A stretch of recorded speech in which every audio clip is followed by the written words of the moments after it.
Friends, ஒரு குட்டி கதை சொல்லவா? இன்னைக்கு என்ன கதை தெரியுமா? சிங்கமும் முயலும். ஒரு காட்டுல கொடூரமான சிங்கம் ஒன்று வாழ்ந்து வந்துச்சான். அந்த காட்டுல இருக்க விலங்குகளை தினமும் வேட்டையாடி சாப்பிட்டுச்சான். அந்த விலங்குகளாம் சேர்ந்து ஒரு திட்டமிட்டுச்சான். அப்ப நரி ஒரு யோசனை சொன்னுச்சான். நம்ம எப்படியும் அந்த சிங்கத்துக்கு இரையாகத்தான் போறோம். அதனால தினமும் நம்மளே அந்த சிங்கத்துக்கிட்ட இரையாக்கிட்டோம்னா மிச்சம் இருக்கிறவங்க கொஞ்ச நாளைக்கு பயம் இல்லாமல் வாழலாம். அதுக்கு எல்லா விலங்குகளும் சரின்னு சொன்னாங்களாம். முடிவு எடுத்த நரி இந்த விஷயத்த சிங்கத்துக்கிட்டேயும் சொல்லிச்சான். அதுக்கு சிங்கமும் சந்தோஷமா சரின்னு சொல்லிருச்சான். தினமும் ஒவ்வொரு விலங்குகளா சிங்கத்துக்கு இரையாகுச்சான். மிச்ச விலங்குகளா கொஞ்சம் நிம்மதியா இருந்துச்சான். அப்ப அது முயலோட முறை. முயல் எப்படிடா இந்த சிங்கத்துக்கிட்ட இருந்து தப்பிக்கிறதுன்னு யோசிச்சான்.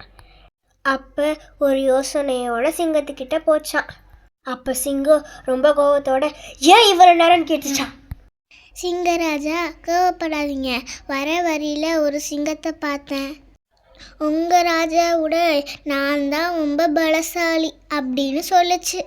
அப்ப எங்க சிங்கராஜா கூட வந்து நீ சண்டை போட்டு ஜெயிச்சிரு பாப்போம் அப்படின்னு நான் சொன்னேன். தைரியம் இருந்தா உங்க சிங்கராஜாவை நான் இருக்கிற இடத்துக்கு வர சொல்லு பார்ப்போம் அப்படின்னு சொல்லிடுச்சு ராஜா.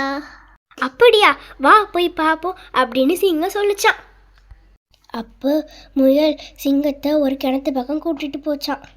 ராஜா, அந்த கிணத்துக்குள்ளதான் அவர் இருக்கா, நீங்க எட்டி பாருங்க. அதுல தெரிஞ்ச தன்னுடைய பிம்பத்தை பார்த்து அது கூட சண்டை போட தண்ணிக்குள்ள குதிச்சிருச்சான்.